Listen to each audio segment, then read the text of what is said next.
You've got a WooCommerce store. And what you want to do is bring that WooCommerce information all the way across to your Dunedin store. No problem. Head to your WooCommerce area and go to Settings.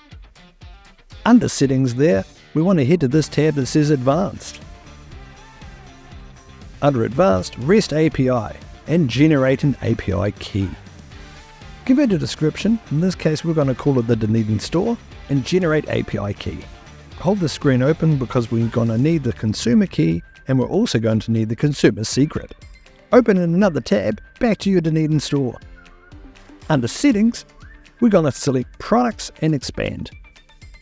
In the channel area, we're going to choose a WooCommerce store and we're going to copy the consumer key and then also copy that secret key.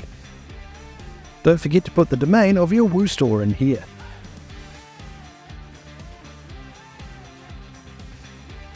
Now, let's go to Products and sync products.